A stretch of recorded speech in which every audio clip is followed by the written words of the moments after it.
জিহাদ শব্দকে আজকে কলঙ্কিত করা হয়েছে। মানুষের ধারণা জিহাদ হলো সন্ত্রাস, জিহাদ হলো জঙ্গি। না না, জিহাদ জঙ্গি সন্ত্রাসকে বোঝায় না। আল্লাহর জমিনে আল্লাহর দিন কায়েমের জন্য সংগ্রাম করাকেই বলা হয় জিহাদ, ঠিক কিনা? আমার ভাইয়েরা, কানটা লাগিয়ে শোনার চেষ্টা করেন।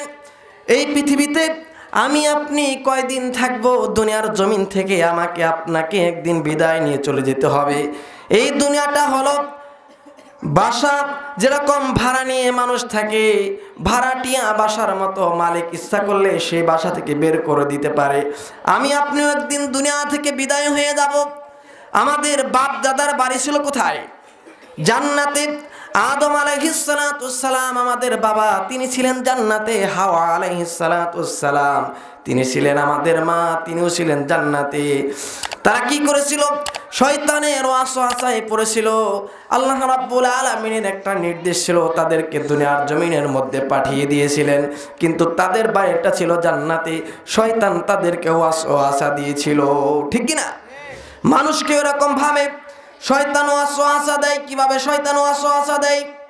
আল্লাহ রাব্বুল আলামিন বলেন, সুম্মা লাআতিয়ান্নাহুম মিন বাইনি আইদিহিম ওয়া মিন খালফিহিম ওয়া আন আইমানিহিম ওয়া আন শামাইলিহিম ওয়া লা তাজিদু আকসারহুম শাকিরিন। জোরে বলুন আল্লাহু আকবার। শয়তান বলল, আল্লাহ, আমি তোমার বান্দাকে ডান দিক থেকে ধরবো, বাম দিক থেকে পাকড়াও করবো, সামনে এবং পেছন দিক থেকে পাকড়াও করব। আল্লাহ বললেন, শয়তান পারবি না, আমার সকল বান্দার সঙ্গে পারবি না। যেই বান্দা হলো আলেম, যেই বান্দা কোরআন নিয়মিত পড়ে, সেই বান্দাকে তুমি কখনো ধোঁকা দিতে পারবা না। বলেন সুবহানাল্লাহ। যখন ধোঁকা দিতে যাবে, আমার বান্দা যখন পড়বে, উল আউযু বিরাব্বিন্নাস মালিকিন্নাস ইলাহিন্নাস মিন শাররিল ওয়াসওয়াসিল খান্নাস আল্লাযী ইউওয়াসওয়িসু ফী সুদুরিন্নাস মিনাল জিন্নাতি ওয়ান নাস। জোরে বলুন আল্লাহু আকবার।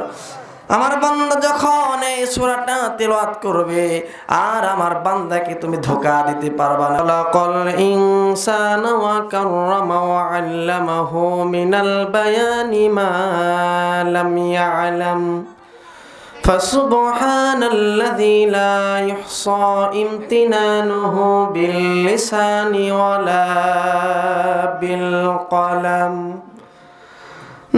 نشهد أن لا إله إلا الله وحده لا شريك له ونشهد أن سيدنا وحبيبنا ومولانا محمدا عبده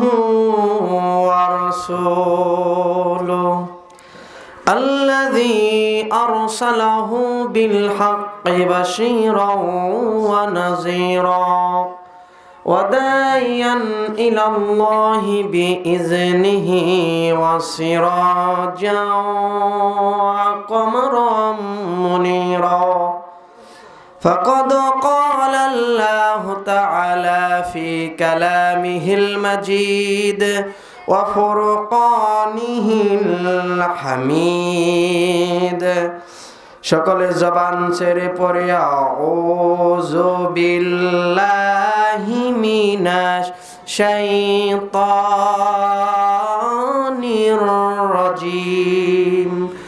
বিসমিল্লাহির রাহমানির রাহিম। ইন্নাল্লাযীনা ইয়াতলুনা কিতাবাল্লাহ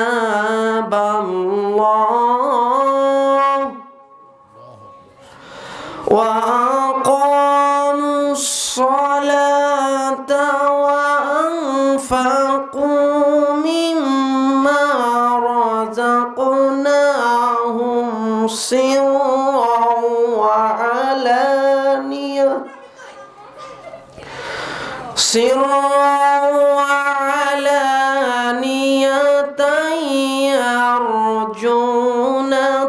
تجارة لن تبور الله أكبر بسم الله الرحمن الرحيم إن الله وملائكته يصلون على النبي يا أيها الذين آمنوا صلوا عليه وسلموا تسليما شكر الدرود إبراهيم پوری اللهم صل على محمد وعلى آل محمد كما صليت على إبراهيم وعلى آل إبراهيم إنك حميد مجيد اللهم بارك على محمد وعلى آل محمد كما باركت على إبراهيم وعلى آل إبراهيم إنك حميد مجيد দক্ষিণ পেকুয়া মরহুম কামাল শিকদারের বাড়িতে বাড়ি কর্তৃক আয়োজিত ওয়াজ মাহফিলের সম্মানিত সভাপতি সাহেব, আমন্ত্রিত হযরত উলামায়ে কেরাম, মুরব্বিয়ানে নিজাম, পত্র এলাকা এবং পার্শ্ববর্তী এলাকা থেকে আগত আমার সমবয়সী তরুণ এবং যুবক ভাইরা, পর্দার অন্তরালে অবস্থানরত আমার পর্দানিশী মা এবং বোনেরা, মহান আল্লাহ রাব্বুল আলামিনের আলিশান দরবারে লাখো কোটি শুকরিয়া আদায় করছি, নত শিরে সুজুদ পেশ করছি যে মহান আল্লাহ তাবারক ওয়া তাআলা আমাদেরকে এই অশান্তময় পৃথিবীর অশান্ত পরিবেশ থেকে, পাপ পঙ্কিলতায় পরিপূর্ণ গুনাহে ভরপুর অন্ধকারাচ্ছন্ন সমাজের গৌর আধার থেকে, অমানিসা থেকে, জুলুমাত থেকে রহমতের হাত ছানি দিয়ে লাখো কোটি মুমিন মুসলমানের মধ্য হতে আমার আপনার মতো অযোগ্য নালায়েক গুনাহগার বান্দাদেরকে নির্বাচন করে দুনিয়ার মাটিতে নবী করিম সাল্লাল্লাহু আলাইহি ওয়াসাল্লামের ভাষায় জান্নাতের বাগানের মধ্যে বা ওয়াফ বা আজমত বা মোহাব্বত শামিল হওয়ার তৌফিক দান করেছেন।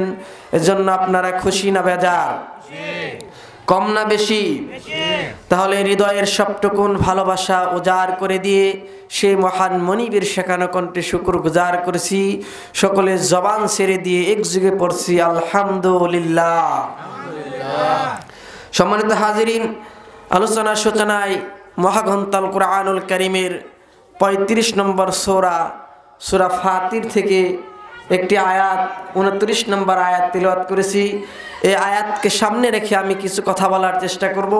আল্লাহ তাআলা যেন সবার আগে আমাকে আমলের নিয়তে বলার এবং আপনাদেরকেও শুনবার জন্য তৌফিক দান করেন। এজন্য আল্লাহ তাআলার কাছে তৌফিক কামনা করছি। ওয়া মা তাওফীকি ইল্লা বিল্লাহ, আমরা বলি আমিন। সম্মানিত হাজিরিন, যে আয়াতটা তেলাওয়াত করেছি, তেলাওয়াতকৃত আয়াতের মধ্যে আল্লাহ রাব্বুল আলামিন ৩টি কাজের কথা বলেছেন। কয়টি কাজ? ৩টি কাজের কথা বলেছেন। আল্লাহ রাব্বুল আলামিন বলেছেন, দুনিয়ার জমিনে যেরকম মানুষ ব্যবসা করে, ব্যবসা করতে গেলে লাভ লস দুটাই হয়, ঠিক কি না? ব্যবসা করতে গেলে লাভের চিন্তা লসের চিন্তা মাথায় নিয়েই ব্যবসা করতে হবে। আল্লাহ তাআলা বলেছেন, বান্দা তুমি কি এমন একটা বিজনেস করতে চাও না, এমন একটি ব্যবসা করতে চাও না যে ব্যবসার মধ্যে লাভ হবে, লস হওয়ার কোনো সম্ভাবনা নেই? আল্লাহ রাব্বুল আলামিন বলেন, ইন্নাল্লাযীনা ইয়াতলুনা কিতাবাল্লাহি ওয়া আকামুস সালাতা ওয়া আনফাকু মিম্মা রাযাকনাহুম সিররাও ওয়া আলানিয়াতান ইয়ারজুনা তিজারাতাল লান তাবুর। জোরে বলুন আল্লাহু আকবার। আল্লাহ রাব্বুল আলামিন বলেন, বান্দা শোনো, তুমি কি এমন একটা ব্যবসা করতে চাও না যেই ব্যবসার মধ্যে লাভ হবে কিন্তু লস হওয়ার সম্ভাবনা নাই? সেই ব্যবসা করতে গেলে 3টা কথা তোমার মাথায় রাখতে হবে, 3টা কাজ করতে হবে। 1 নাম্বার কাজ হলো আল্লাহ রাব্বুল আলামিন বলেছেন, বান্দা যেখানেই তুমি থাকো না কেন, যে অবস্থায় তুমি থাকো না কেন, সর্ব অবস্থায় কার কালাম তেলাওয়াত করতে হবে? আল্লাহর কালাম তেলাওয়াত করতে হবে। সেই কোরআন তেলাওয়াত হবে অনিয়মিত না নিয়মিত? নিয়মিত তেলাওয়াত করতে হবে। যার দিলের মধ্যে নিয়মিত কোরআন থাকে তার মধ্যে কখনো রোগ ব্যাধি ছড়িয়ে পড়ে না, ঠিক কি না? আল্লাহ রাব্বুল আলামিন বলেছেন, বান্দা এক নাম্বার কাজ হলো কোরআনটা তোমার নিয়মিত পড়তে হবে। কোরআন যদি নিয়মিত পড়ো তোমার মধ্যে কোনো রোগ থাকবে না। আর যদি কোরআনটা তুমি নিয়মিত পড়তে না পারো তাহলে তোমার মধ্যে রোগ ব্যাধিগুলো ছড়িয়ে যাবে, প্রশান্তি পাবে না।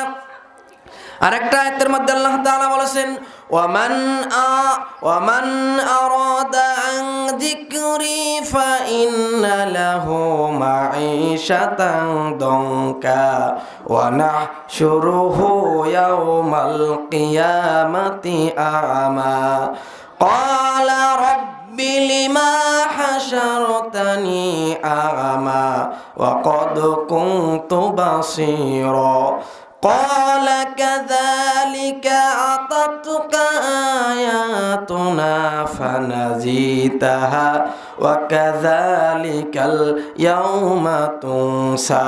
জোরে বলুন আল্লাহু আকবার। সূরা তাহা 124, 125 এবং 126 নম্বর আয়াতে কারিমার মধ্যে আল্লাহ রাব্বুল আলামিন বলেছেন, যেই বান্দা দুনিয়ার জীবনে কোরআন থেকে নিজের জীবনকে গুটিয়ে রেখেছে, কোরআন থেকে মুখটা ফিরিয়ে নিয়েছে, তার জীবনটা আল্লাহ রাব্বুল আলামিন সংকীর্ণ করে দেন। তার জীবনের মধ্যে কোনো শান্তি খুঁজে পাবে না, টাকা থাকবে সুখ পাবে না, স্ত্রী আছে কথা শোনে না, সন্তান আছে ইয়াবা ট্যাবলেট খেয়ে পড়ে থাকে, টাকা থাকলে সুখ খুঁজে পাওয়া যাবে না, চেয়ার আছে কিন্তু শান্তি খুঁজে পাবে না। আল্লাহ বলেছেন, বান্দারে কোরআন থেকে যদি নিজের জীবনকে তুমি গুটিয়ে রাখো তাহলে তোমার জীবনটা সংকীর্ণ করে দেওয়া হবে, কোথাও তুমি শান্তি খুঁজে পাবে না, ঠিক কি না? এই জন্য কোরআনটা পড়তে হবে নিয়মিত না অনিয়মিত? নিয়মিত কোরআনটা পড়তে হবে। যদি আমি আপনি নিয়মিত কোরআনটা পড়তে পারি, আল্লাহ রাব্বুল আলামিন আমার আপনার জীবনকে কখনো সংকীর্ণ করবেন না। আর যদি কোরআন থেকে নিজের মুখটাকে ফিরিয়ে রাখি, আল্লাহ তাআলা বলেছেন, বান্দারে তোমার জীবনটা আমি সংকীর্ণ করে দেব। আমার দেশে অনেক মানুষ আছে, মাঝে মাঝে আমি আফসোস করি, মাস্টার্স ডিগ্রি অর্জন করলো, ডাক্তার হলো, ইঞ্জিনিয়ার হলো, ব্যারিস্টার হলো, কখনো কখনো দেখা যায় কোরআনুল কারীমের আলোচনা শুনলেই মাথা গরম হয়ে যায়, আছে না নাই? কোরআনের আলোচনা তারা সহ্য করতে পারে না।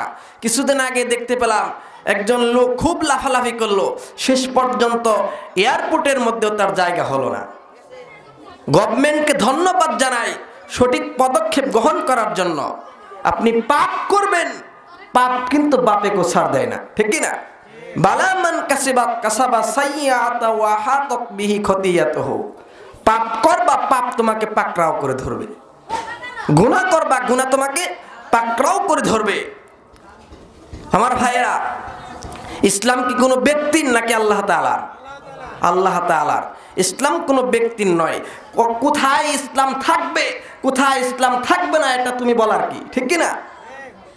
বঙ্গবন্ধু শেখ মুজিবুর রহমান, স্বাধীনতার স্থপতি বঙ্গবন্ধু শেখ মুজিবুর রহমান, তিনি একটা কথা বলেছিলেন, যে দেশের মানুষ হালের বরফ বিক্রি করে হজ করার জন্য যায়, সেই দেশে ইসলাম ছাড়া অন্য কিছু থাকতে পারে না, ঠিক কি না? মাঝে মাঝে কিছু পাতি নেতা দেখবেন ইসলামকে নিয়ে কথা বলা শুরু করে দেয়, ঠিক কি না? ইসলাম কারো বাপ দাদার সম্পত্তি নয়, ইসলাম হচ্ছে আল্লাহ তাআলা, ঠিক কিনা বলেন? এজন্য ইসলাম কোথায় থাকবে কোথায় থাকবে না এটা তুমি বলার কিছু নয়। সম্মানিত হাজিরিন, সম্মানিত মুসল্লিয়ান ইকরাম, বঙ্গবন্ধু শেখ মুজিবুর রহমান যখন দেশ স্বাধীন হলো, স্বাধীনতার পরে গাজীপুর থেকে একজন সবজি চাষি, তিনি তার সবজি নিয়ে, টাটকা কিছু সবজি নিয়ে তার সঙ্গে দেখা করতে গেলেন। ধানমন্ডির 32 নম্বরে তার বাসা ছিল। সেখানে দেখা করতে গিয়ে দারোয়ানকে বললেন, দারোয়ান, আমি বঙ্গবন্ধুর সঙ্গে, নেতার সঙ্গে দেখা করতে এসেছি, আমাকে একটু ঢুকতে সুযোগ দিবা? দারোয়ান বলল, না, বঙ্গবন্ধুর সঙ্গে দেখা করতে গেলে প্রটোকল থাকে, অনেক কষ্ট, তোমাকে দেখা করার কোনো সুযোগ দেওয়া হবে না। নেতা দোতলা থেকে যখন দৃশ্যটি দেখতে পেলেন, দেখে দারোয়ানকে বললেন, দারোয়ান, ওকে তুমি আমার বাড়িতে আসতে দাও, ভিতরে ঢুকিয়ে দাও। ভিতরে ঢুকালেন, দোতলায় বসিয়ে চেয়ারের মধ্যে বসিয়ে তাকে সকালের খাবার খাওয়ালেন। খাবার খেয়ে তার হাতের মধ্যে 20টা টাকা ধরিয়ে দিলেন।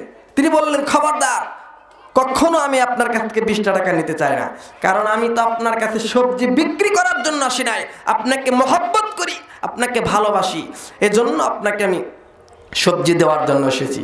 যখন বাড়িতে ফিরতেছিলেন, বঙ্গবন্ধু দারোয়ানকে বললেন যে, দারোয়ান, হয়তো সে লজ্জায় 20টা টাকা নিতে পারে নাই, তুমি তার হাতে জোর করে 20টা টাকা ধরিয়ে দাও। দারোয়ান করলেন কি, দোতলা থেকে নেমে তার হাতের মধ্যে নিয়ে বললেন যে, আপনি তো সবজি নিয়ে এসেছেন নেতার সঙ্গে দেখা করার জন্য, নেতা আপনাকে খুশি হয়ে দিয়ে 10 টাকা দিছে। কয় টাকা নেতা দিছে? কয় টাকা? দোতলা থেকে নামতে নামতে কয় টাকা হলো? কমিশন কয় পার্সেন্ট? 50%। কথা কি বোঝা যায়? সেই লোকটা যখন জোরাজোরি করলো, বলে আমি আবার নেতার সঙ্গে দেখা করব, দোতলায় চলে গেছে, বঙ্গবন্ধুর সঙ্গে দেখা করে বলতেছে, আপনাকে আমি মহব্বত করি, ভালোবাসি, এজন্য সবজি নিয়ে এসেছি, এই ধরেন আপনার 10 টাকা। কথা কি বোঝা যায়? বঙ্গবন্ধু শেখ মুজিবুর রহমান আফসোস করে বলেছিলেন, যে দেশে দোতলা থেকে নিচতলায় নামতে নামতে 20 টাকা থেকে 10 টাকা হয়ে যায়, যে দেশে আমার ডানে চুর, বামে চুর, সামনে চুর, পেছনে চুর, এদেশে আমি কি করব? ঠিক কিনা? আফসোস করে কথাগুলো বলেছিলেন। সেই বক্তব্যগুলো এখনো আছে না নাই? তিনি বলেছিলেন, চাটার গোষ্ঠীটা 4টা চুট্টে খেয়ে সবকিছু শেষ করে দিচ্ছে। এই বক্তব্যগুলো এখন আছে না নাই? এগুলো সব বন্ধ হবে। জিকির থাকতে হবে কার? আল্লাহর জিকির থাকতে হবে। আমার ভাইয়েরা, আল্লাহ রাব্বুল আলামিন বলেছেন কোরআন থেকে, তুমি যদি নিজের জীবনকে গুটিয়ে রাখো, তাহলে তোমার জীবনটা আমি সংকীর্ণ করে দেব, তুমি কোথাও সুখ শান্তি খুঁজে পাবা না। আর কিয়ামতের ময়দানে তোমাকে কানা করে ওঠানো হবে, অন্ধ করে ওঠানো হবে। মানুষ কিয়ামতের ময়দানে আফসোস করে বলবে, রব্বুল আলামিন, দুনিয়ার জীবনে আমাদের চক্ষু ছিল, আমরা তো কানা ছিলাম না, আজকে কিয়ামতের ময়দানে কেন আপনি আমাদেরকে কানা করে বানিয়েছেন, কানা করে উঠালেন? আল্লাহ সেদিন বলবে, ও বান্দা শোনো, দুনিয়ার জমিনের মধ্যে তুমি কোরআন পড়ো নাই, এই জন্য আজকে তোমাকে কানা করে ওঠানো হয়েছে। কিয়ামতের ময়দানে কি আমরা কেউ কানার কাতে দাঁড়াতে চাই? কেউ কানার কাতে দাঁড়াতে চাই না। এই জন্য মুখে থাকতে হবে কার জিকির? আল্লাহর জিকিরটা থাকতে হবে। আল্লাহ রাব্বুল আলামিন সূরা তাহার মধ্যে, সূরা ফাতিরের মধ্যে বলেছেন, ইন্নাল্লাযীনা ইয়াতলুনা কিতাবাল্লাহি ওয়া আকামুস সালাতা ওয়া আনফাকু মিম্মা রাযাকনাহুম সিররাও ওয়া আলানিয়াতান ইয়ারজুনা তিজারাতাল লান তাবুর। জোরে বলুন আল্লাহু আকবার। এখানে তিজারা শব্দ ব্যবহার হয়েছে। তিজার শব্দের অর্থ হলো ব্যবসার। একটা আয়াতের মধ্যে আল্লাহ রাব্বুল আলামিন বলেছেন, হাল আদুল্লুকুম আলা তিজারাতিন তুনজিকুম মিন আযাবিন আলিম তুমিনুনা বিল্লাহি ওয়া রাসূলিহি ওয়া তুজাহিদুনা ফি ফি সাবিলিল্লাহ। আল্লাহ রাব্বুল আলামিন বলেছেন, বান্দা শোনো, তুমি কি জাহান্নামের আগুন থেকে নিজের জীবনকে গুটিয়ে রাখতে চাও না? জাহান্নাম থেকে বাঁচতে যদি চাও, তাহলে তোমার কাজ করতে হবে 3টা। 1 নাম্বার হলো আল্লাহ এবং রাসূলের উপর তোমার ঈমানটা আনতে হবে। সুবহানাল্লাহ পড়ে। আল্লাহ এবং রাসূলের উপর তোমার কি করতে হবে? ঈমান আনতে হবে। এরপরে কি করতে হবে? ফি সাবিলিল্লাহ, জিহাদ করতে হবে। কার রাস্তায়? আল্লাহর রাস্তায় জিহাদ করতে হবে। জিহাদ করতে হবে আল্লাহর রাস্তায়। জিহাদ মানে হলো প্রতিবাদ, জিহাদ মানে হলো সংগ্রাম। আজকে জিহাদ শব্দটাকে কলঙ্কিত করা হয়েছে, ঠিক কি না? জিহাদ শব্দকে আজকে কলঙ্কিত করা হয়েছে। মানুষের ধারণা জিহাদ হলো সন্ত্রাস, জিহাদ হলো জঙ্গি। না না, জিহাদ জঙ্গি সন্ত্রাসকে বোঝায় না। আল্লাহর জমিনে আল্লাহর দিন কায়েমের জন্য সংগ্রাম করাকেই বলা হয় জিহাদ, ঠিক কি না? আমার ভাইয়েরা, কানটা লাগিয়ে শোনার চেষ্টা করেন। এই পৃথিবীতে আমি আপনি কয়দিন থাকবো? দুনিয়ার জমিন থেকে আমাকে আপনাকে একদিন বিদায় নিয়ে চলে যেতে হবে। এই দুনিয়াটা হলো বাসা যেরকম ভাড়া নিয়ে মানুষ থাকে, ভাড়াটিয়া বাসার মতো মালিক ইচ্ছা করলে সেই বাসা থেকে বের করে দিতে পারে। আমি আপনিও একদিন দুনিয়া থেকে বিদায় হয়ে যাব। আমাদের বাপ দাদার বাড়ি ছিল কোথায়? জান্নাতে। আদম আলাইহিসসালাম আমাদের বাবা, তিনি ছিলেন জান্নাতে। হাওয়া আলাইহিসসালাম তিনি ছিলেন আমাদের মা, তিনিও ছিলেন জান্নাতে। তারা কি করেছিল? শয়তানের ওয়াসওয়াসায় পড়েছিল। আল্লাহ রাব্বুল আলামিনের একটা নির্দেশ ছিল, তাদেরকে দুনিয়ার জমিনের মধ্যে পাঠিয়ে দিয়েছিলেন, কিন্তু তাদের বাড়িটা ছিল জান্নাতে। শয়তান তাদেরকে ওয়াসওয়াসা দিয়েছিল, ঠিক কি না? মানুষকে এরকম ভাবে শয়তান ওয়াসওয়াসা দেয়। কিভাবে শয়তান ওয়াসওয়াসা দেয়? আল্লাহ রাব্বুল আলামিন বলেন, সুম্মা লাআতিয়ান্নাহুম মিন বাইনি আইদিহিম ওয়া মিন খালফিহিম ওয়া আন আইমানিহিম ওয়া আন শামাইলিহিম ওয়া লা তাজিদু আকসারহুম শাকিরিন। জোরে বলুন আল্লাহু আকবার। শয়তান বলল, আল্লাহ আমি তোমার বান্দাকে ডান দিক থেকে ধরবো, বাম দিক থেকে পাকড়াও করবো, সামনে এবং পিছন দিক থেকে পাকড়াও করব। আল্লাহ বললেন, শয়তান পারবি না, আমার সকল বান্দার সঙ্গে পারবি না। যেই বান্দা হলো আলেম, যেই বান্দা কোরআন নিয়মিত পড়ে, সেই বান্দাকে তুমি কখনো ধোঁকা দিতে পারবা না। বলেন সুবহানাল্লাহ। যখন ধোঁকা দিতে যাবে, আমার বান্দা যখন পড়বে কুল আউযু বিরাব্বিন্নাস মালিকিন নাস ইলাহিন নাস মিন শাররিল ওয়াসওয়াসিল খান্নাস আল্লাযী ইউওয়াসওয়িসু ফী সুদুরিন নাস মিনাল জিন্নাতি ওয়ান নাস। জোরে বলুন আল্লাহু আকবার। আমার বান্দা যখন এই সূরাটা তেলাওয়াত করবে, আর আমার বান্দাকে তুমি ধোঁকা দিতে পারবা না। বলেন সুবহানাল্লাহ। আমার ভাইয়েরা, শয়তান মানুষকে সব সময় ওয়াসওয়াসা দেয়। আপনি যদি শয়তানের ওয়াসওয়াসায় পড়ে গুনাহগুলো করেন, আল্লাহ রাব্বুল আলামিন বলেছেন, ওই বান্দাকে আমি আল্লাহ রাব্বুল আলামিন কি করব? তাকে গয় নামক জাহান্নামের মধ্যে নিক্ষেপ করব। বলেন নাউজুবিল্লাহ। মানুষ যদি নামাজকে ছেড়ে দেয়, নামাজটা নষ্ট করে ফেলে, আর তারা কি করবে? আল্লাহ রাব্বুল আলামিন বলেছেন, খলফুন আদাউস সালাতা ওয়াত্তাবাউশ শাহাওয়াত ফাসাউফা ইয়ালকাউনা গায়্যা। জোরে বলুন আল্লাহু আকবার। মানুষ যদি নামাজকে নষ্ট করে ফেলে, তাহলে আল্লাহ রাব্বুল আলামিন তাদেরকে গয় নামক জাহান্নামের মধ্যে নিক্ষেপ করবে। বলেন নাউজুবিল্লাহ। নামাজ কি নষ্ট করা যাবে? নামাজটা নষ্ট করলে আল্লাহ রাব্বুল আলামিন জাহান্নামের আগুনের মধ্যে নিক্ষেপ করবেন। এই জন্য নিজের নফসকে, অন্তরকে আল্লাহ তাআলা বলেছেন, নামাজ যদি নষ্ট করো, আর যদি তুমি নফসের তাবেদারি করো, নফস তাবে গুনাহ করার জন্য নফসের দাসত্ব করলে, তোমার জন্য জাহান্নাম বরাদ্দ, তোমাকে গয় নামক জাহান্নামের মধ্যে নিক্ষেপ করা হবে। বলে নাউজুবিল্লাহ। এই জন্য এই সমস্ত কাজ করা যাবে না, নামাজ নষ্ট করা যাবে না, ঠিক কিনা বলে? নামাজ নষ্ট করলে আল্লাহ তাআলা কি করবেন? জাহান্নামের গর্তের মধ্যে নিক্ষেপ করবেন। নফস চাই খারাপ কাজ করার জন্য, এই নফসকে ট্রিটমেন্ট করতে হবে, নফসের চিকিৎসা করতে হবে। মানুষের শরীরের মধ্যে যখন রোগ ছড়িয়ে যায়, চিকিৎসা করে না? জ্বর আসলে যেরকম আমরা নাপা খাই, পেট একটু খারাপ হলে যেরকম মেট্রো খেয়ে ফেলি, ডায়রিয়া হলে যেরকম উরসালাইন খায়, আল্লাহ বলেছেন, বান্দারে তোমার নফসের ট্রিটমেন্ট করার জন্য বান্দা শোনো, 5টা কাজ করতে হবে। কয়টা কাজ বলে? নফসের ট্রিটমেন্ট করার জন্য 5টা কাজ করতে হবে। 1 নম্বরে কোরআন তেলাওয়াত করতে হবে। অনিয়মিত না নিয়মিত? নিয়মিত কোরআন তেলাওয়াত করতে হবে। আল্লাহ রাব্বুল আলামিন একটা জায়গার মধ্যে ধমক দিয়ে বলেছেন, আফালা ইয়াতাদাব্বারুনাল কুরআন আম আলা কুলুবিন আকফালুহা। জোরে বলুন আল্লাহু আকবার। বান্দার কি হলো? বান্দা কেন কোরআন পড়ে না? কোরআন নিয়ে কেন গবেষণা করে না? তাদের কলবের মধ্যে কি তালা লেগে গেল নাকি? বান্দা তুমি কোরআনটা নিয়মিত পড়ো। 2 নাম্বার চিকিৎসা হলো রোজা রাখতে হবে। রমজানের রোজা ব্যতীত আমাদের রোজা আছে না নাই বলেন? রমজানের রোজা ছাড়াও রোজা আছে। হযরতে দাউদ আলাইহিস সালাম রোজা রাখতেন একদিন পর পর। বলেন সুবহানাল্লাহ। একটা বছরের মধ্যে 6 মাস দাউদ আলাইহিস সালাতু সালাম রোজা রাখতেন। প্রত্যেক সোমবার বৃহস্পতিবার আমার নবীজি রোজা রাখতেন। বলেন সুবহানাল্লাহ।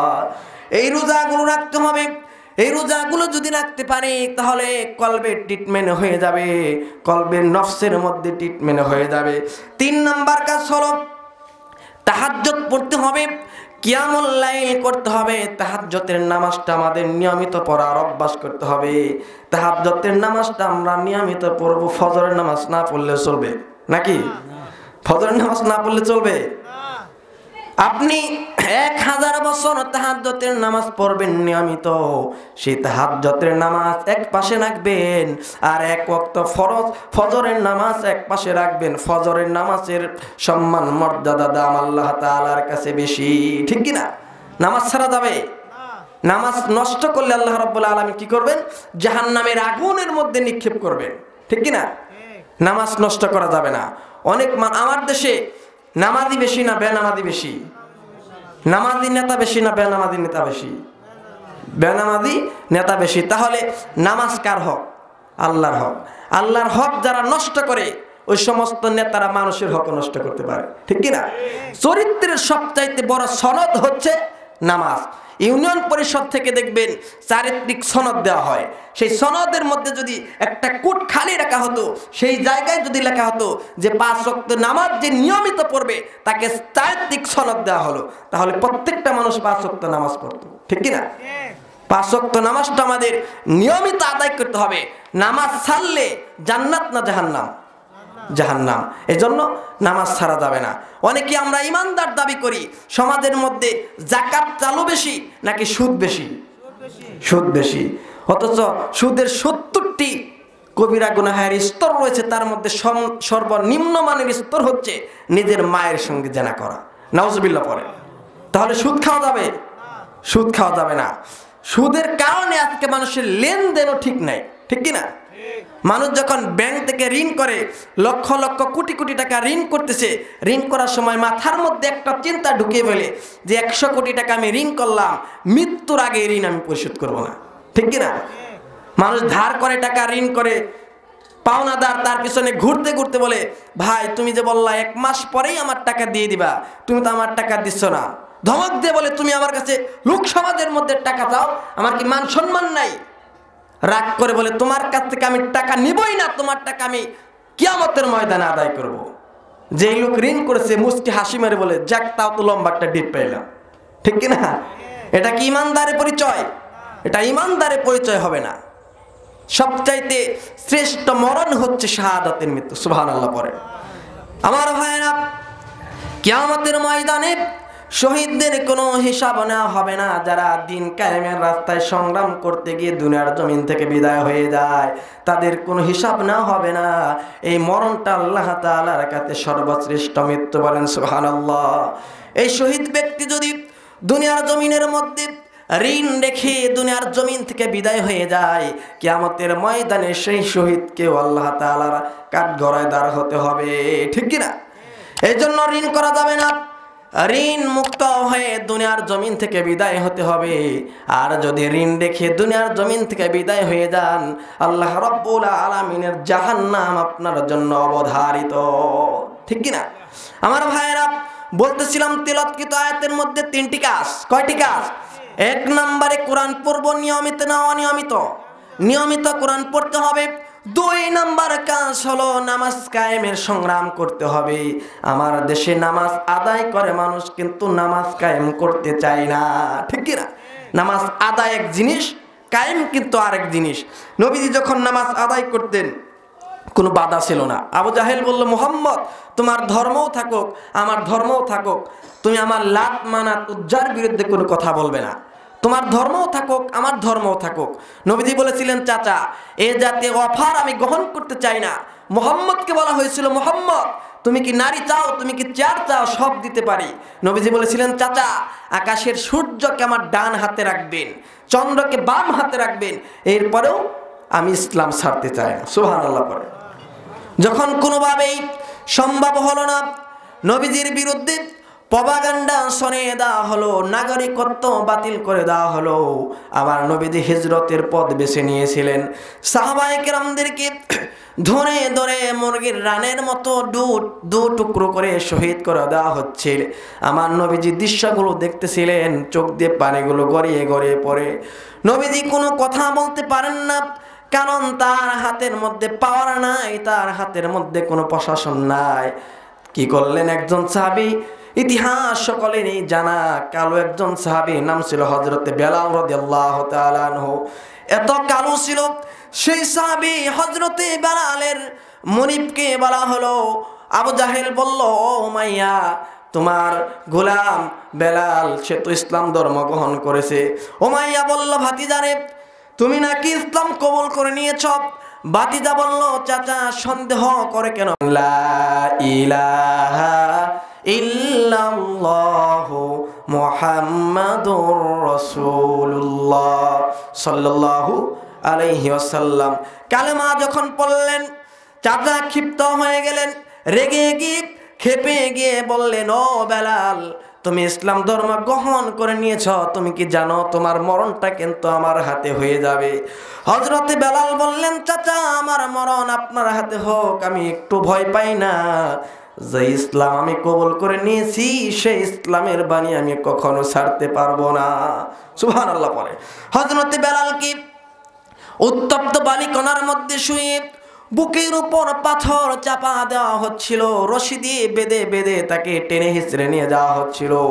55 থেকে 60 ডিগ্রি তাপমাত্রার মধ্যে, প্রখর রৌদ্রের মধ্যে, উত্তপ্ত বালিকণার মধ্যে চিৎ করে শোয়া বুকের উপর পাথর চাপা মারা হচ্ছিল।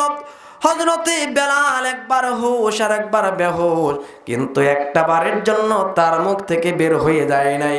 একটা বারের জন্য এই শোনাটা তার মুখে বন্ধ থাকে নাই। কুল হুয়াল্লাহু আহাদ আল্লাহুস সামাদ লাম ইয়ালিদ ওয়া লাম ইউলাদ ওয়া লাম ইয়াকুল লাহু কুফুয়ান আহাদ। জোরে বলুন আল্লাহু আকবার। চাচা রেগে গিয়ে খেপে গিয়ে করলেন কি, হযরতে বেলালের মুখের ভিতরে বাম হাত ঢুকিয়ে দিলেন। বাম হাত ঢুকিয়ে জিহ্বা টান মেরে বের করে বাবলা গাছের কাঁটাকে জিহ্বার উপর রেখে এমন জোরে আঘাত হানলেন, কাঁটা একবারে নিক্ষেপ করে দেওয়া হলো। ফিঙ্কি দিয়ে রক্তগুলো বের হচ্ছিল। এমন সময় বেলালের চাচা উমাইয়া বলল, বেলাল, তোর মুখের মধ্যে বাবলা গাছের কাঁটা আমি বিধিয়ে দিয়েছি, এখন তুই কালেমার বাণী কিভাবে পড়বি? শাহাদাত আঙ্গুলি আকাশের দিকে উঁচু করে আস্তে করে বলল, চাচা তুমি যদি আমাকে শহীদ করে দাও, এরপরেও আমি কালেমার বাণী ছাড়তে চাই না। আমার জিহ্বার মধ্যে বাবলা গাছের কাঁটা লাগিয়ে দিয়েছ, এটা আমার কোনো ভয় নাই। আমার কলবের মধ্যে আমি আল্লাহ তাআলার নাম অঙ্কন করেছি। বলেন সুবহানাল্লাহ। আমার ভাইয়েরা, হযরতে বেলালকে এত কষ্ট দেওয়া হয়েছিল। হযরতে বেলাল দেহ সাজিয়েছিলেন না, অন্তরটা সাজিয়েছিলেন? অন্তর সাজিয়েছিলেন। দেহ সাজিয়ে কোনো লাভ নাই। এই দুনিয়া থেকে আমিও বিদায় হব, আপনিও বিদায় হবেন। কখন আমার আপনার মরণ হবে আমি আপনি জানি না। দুনিয়ার জমিন থেকে বিদায় হতে হবে। মৃত্যুর সঙ্গে সঙ্গে 24 ঘন্টা যেতে না যেতে মাথার চুলগুলো ছুটে ছুটে পড়বে। 7 দিন 3 দিন যেতে না যেতে নারী ভুঁড়িগুলো পচে গলে একেবারে নাক মুখ দিয়ে বের হয়ে যাবে। ওই অন্ধকার কবরে পোকা মাকড়ের খাবার আমি হয়ে যাব, আপনি হয়ে যাবেন।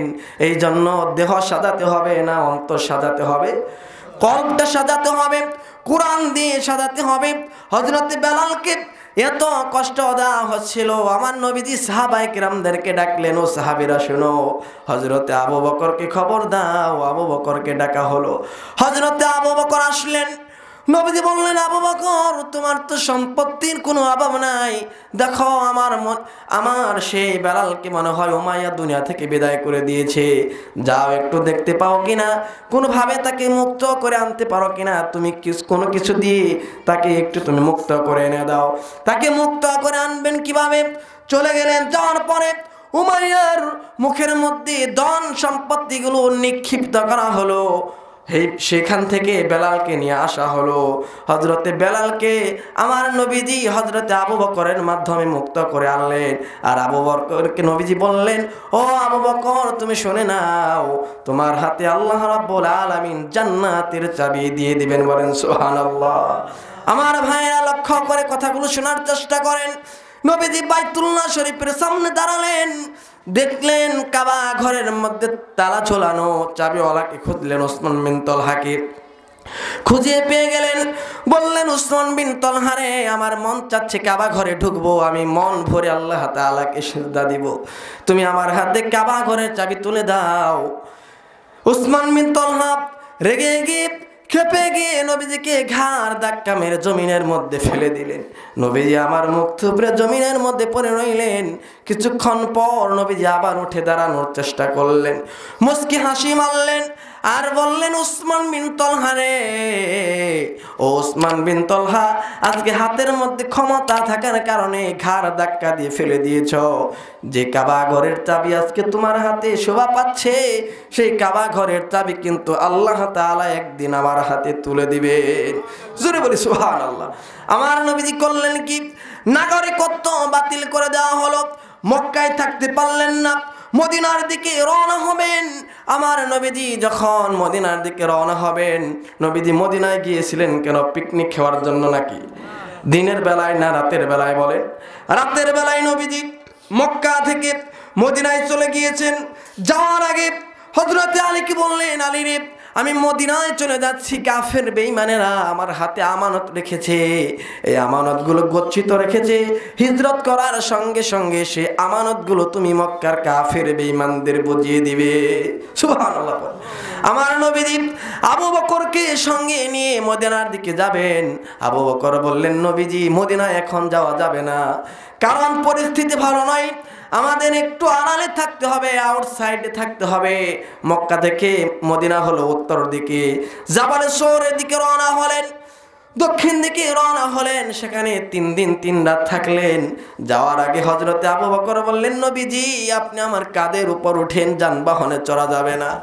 কাঁধের উপর উঠালেন, বৃদ্ধাঙ্গুলের উপর ভর দিয়ে দিয়ে সামনের দিকে যায়।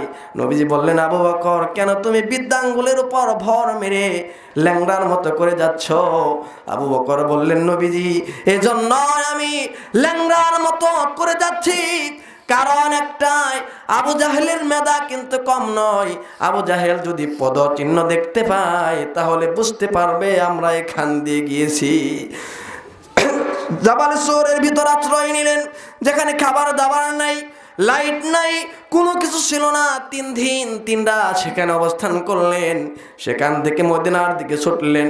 মদিনার দিকে যাওয়ার পরে 1 বছরের মাথায়, 1 বছর যেতে না যেতে যুদ্ধের ডাক চলে এলো। আবু জাহেল 1000 সৈন্য নিয়ে লোহিত সাগরের তীর ঘেঁষে ঘেঁষে মদিনার দিকে আসলেন। মদিনার দিকে আসার সঙ্গে সঙ্গে যখন ডাক শুরু হয়ে গেল, বদর যুদ্ধের ডাক চলে এলো। নবীজি আমার করলেন কি, বদর যুদ্ধের সাহাবায়ে কেরাম খুঁজতেছিলেন, সৈন্য খুঁজতেছিলেন, খুঁজে খুঁজে পেয়ে গেলেন। 311 জন সাহাবী পেয়ে গেলেন। সেখানে বৃদ্ধ কিছু সাহাবায়ে কেরাম ছিল, বুড়া বড় কিছু সাহাবী সৈন্য ছিল। 2 জন টকবকে যুবক, 11 বছর 13 বছর 2 জন যুবক আসলেন। এসে বললেন, ইয়া রাসূলুল্লাহি, ইয়া হাবিবাল্লাহি, আমি শুনতে পেলাম যুদ্ধের ডাক নাকি চলে এসেছে, যদি অনুমতি দিয়ে দেন আমরা 2 ভাই বদর যুদ্ধে হাজিরা দিতে চাই। নবী বললেন, তোমাদেরকে অনুমতি দেওয়া যাবে না, কারণ তোমাদের বডি ফিটনেস হয় নাই। তরবারি ধরার জন্য যেই শক্তি লাগবে সেই শক্তি তোমাদের গায়ে নাই, তোমাদেরকে তো অনুমতি দেওয়া যাবে না। অনুমতি দিবেন কেমনে? বড় ভাই বললেন, ইয়া রাসূলুল্লাহ, ওর চাইতে আমি 2 বছরের বড়, ওর চাইতে আমি লম্বা, আমাকে আপনি অনুমতি দেন। ছোট ভাই বললেন, ইয়া রাসূলুল্লাহ, ওর গায়ের শক্তি তেমন নাই, আমার গায়ের শক্তি বেশি, আপনি আমাকে অনুমতি দিয়ে দেন। 2 ভাইকে যুদ্ধে লাগিয়ে দেওয়া হলো। বড় ভাই ছোট ভাইকে নিচে ফেলে দিল।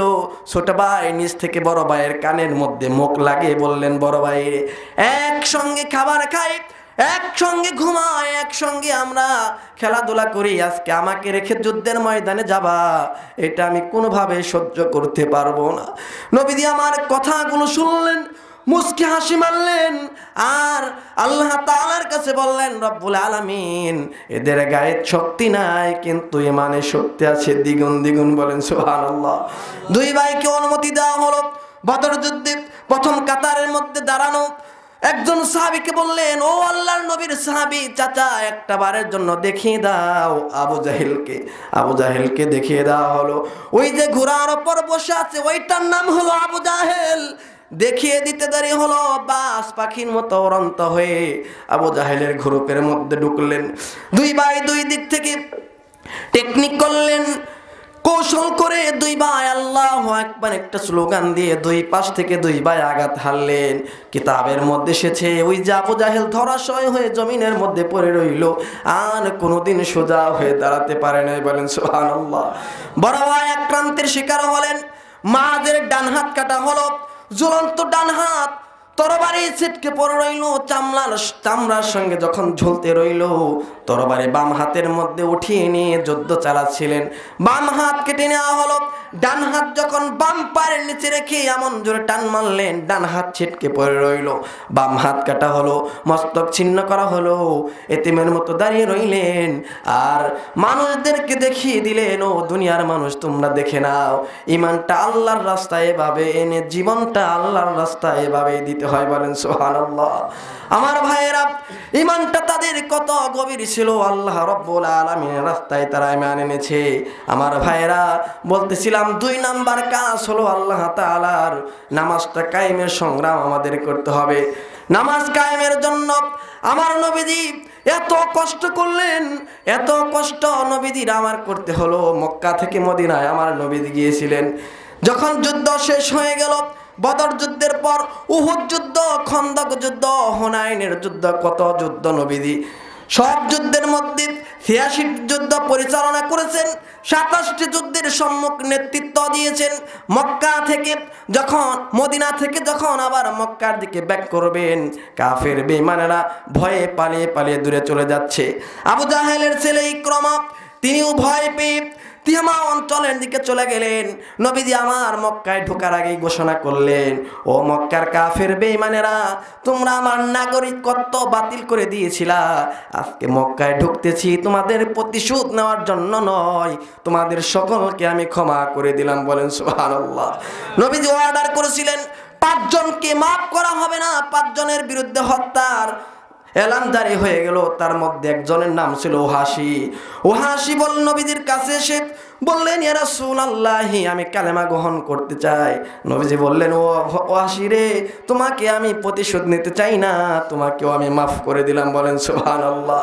কিন্তু নবীজি বলেছিলেন, ও ওহাসি, তুমি আমার সামনে বেশি বসবা না, কারণ হলো তুমি আমার চাচা, কলিজার টুকরা চাচা আমিরুশ শুহাদা হযরতে আমির হামজা রাদিয়াল্লাহু তাআলা আনহুকে দুনিয়া থেকে বিদায় করে দিয়েছ, বক্ষ বিদীর্ণ করে দিয়েছ। তোমাকে দেখলে আমার কলিজার টুকরা চাচার কথা মনে হয়ে যায়, তুমি আমার আড়ালে থাকবে, সামনে বসবা না। ওহাসির মনটা খারাপ হয়ে গেল। আল্লাহর কাছে বললেন, রব্বুল আলামিন, ইসলামের সর্বশ্রেষ্ঠ মানুষকে আমি যেরকম হত্যা করেছি, আমার কপালটা কতই পোড়া, ইসলামের একটা শত্রুকে জানি এরকম করে আমি দুনিয়ার জমিন থেকে বিদায় করে এর একটা বদলা নিতে পারে। বলেন সুবহানাল্লাহ। আমার ভাইরা, কয়দিন দুনিয়ার জমিনে থাকবো? এই দুনিয়ার জমিন তো থাকার জায়গা না, দুনিয়া থেকে আপনার একদিন বিদায় হতে হবে। এই দুনিয়া থাকার জায়গা না। ওরে নবীর উম্মতের দল, কয়দিন শক্তির বাহাদুরি করবা, কয়দিন যৌবনের বাহাদুরি করবা? রাতের বেলায় যখন ঘুমাইতে যাও, বিছানার সঙ্গে যখন মাথা লাগাইবা, বালিশের সঙ্গে যখন মাথাটা লাগাইবা, রাত্রিবেলা ঘুমাতে যাওয়ার আগে লাইটটা বন্ধ করে মুরাকাবায় চলে যাও। আজকে রাত্রে যদি আমার মরণ হয়ে যায়, পাশের বালিশে আমার স্ত্রী জানবে না, পাশের বালিশে আমার সন্তান ঘুমায়, সেই সন্তানও জানবে না। রাত গভীর রাতে যদি আমার স্ত্রী বুঝতে পারে আমি দুনিয়ায় নাই, দুনিয়ায় নাই, রাত দুপুরে দৌড় মারবে, দুয়ারের মধ্যে চলে যাবে, দুয়ারের মধ্যে লাফ মেরে দাঁড়াবে আর বলবে স্বামীর সঙ্গে থাকা যাবে না। যার সঙ্গে বছরের পর বছর কম্বলের তলে ঘুমাইলা, লেপের তলে ঘুমাইলা, সেই স্ত্রী বলবে না আমার স্বামীকে 2 দিনের জন্য রেখে দাও, যে সন্তানের জন্য এত কিছু আমরা করলাম, যে সন্তানের জন্য এত কিছু করলাম, বিয়ের আগে তুমি বৃষ্টিতে ভিজা নাই, রোদের মধ্যে পড়ে তুমি পরিশ্রম করো নাই, বিয়ে করার পর তুমি সংসারের তাগিদে সন্তানের ভরণ পোষণ দেওয়ার জন্য, স্ত্রীর চাহিদা মেটানোর জন্য রোদের মধ্যে পরিশ্রম করো, বৃষ্টির মধ্যে ভিজে ঠান্ডা লাগার পর তুমি কাজ মিস করো না, সকালবেলায় উঠে তুমি কাজে চলে যাও। সেই স্ত্রীও বলবে না, সন্তানও বলবে না, আমার আব্বুকে 2 দিনের জন্য রেখে দাও, আমার আব্বুকে আমি একটু মন ভরে দেখি। তুমি যার সঙ্গে বছরের পর বছর কাটাইলা, সেই মা বাবাও বলবে না সন্তানকে রেখে দাও। যেই মা তুমি না খাইলে খাইতেন না, ঘুমাইতেন না, সেই মাও বলবে না আমার সন্তানকে রেখে দাও। সবাই কাঁদবে ঠিক, কিন্তু অনেকেই সকালবেলা কয়েকজন যাবে বাঁশ বাগানে বাঁশ কাটার জন্য, কেউ যাবে কবর খনন করার জন্য, আবার কেউ যাবে কাফনের কাপড়টা কেনার জন্য। কাফনের কাপড় কিনাই না, সুন্দরভাবে তোমার গোসলটা সারবে। গোসল দেওয়ার পর লাশের খাটিয়ার মধ্যে শোয়াইয়া 3 টুকরা কাফনের কাপড়ের মধ্যে জড়াইয়া পলিটিনের কাপড়ের মতো প্যাকেট করবে, চকলেটের মতো মোড়াইয়া লাশটা জানাজার নামাজ শেষ করে কবরের দিকে নিয়ে যাবে। মনে মনে চিন্তা করবা, যারা সঙ্গে দৌড় মেরে যাচ্ছে এরা আমার আপন না, না এরা আমার আপন নয়। তুমি মনে মনে চিন্তা করলা যে 3 জন কবরে নামলো এরা আমার আপন না, না 3 জনও আমার আপন নয়। কিছু মানুষ 3 জন লোক কবর থেকে আবার লাফ মেরে দাঁড়াবে। বাঁশের চালটা দেওয়ার পর 1 মুষ্টি মাটি হাতের মধ্যে সুন্দর করে নিবে, হাতের মধ্যে নিয়ে পড়বে মিনহা খলাকুনাকুম ওয়া ফিহা নুঈদুকুম ওয়া মিনহা নুখরিজুকুম তারাতান উখরা। এই দোয়াটা পড়িয়া কবরের মধ্যে মাটি দিয়া সেখান থেকে যার যার স্থানে চলে যাবে। কর্মজীবনে ব্যস্ত হবে, তোমার সন্তানেরা কবরের পাশে দাঁড়ায় কান্দে, তুমি মনে চিন্তা করলাই সন্তান আমার আপন।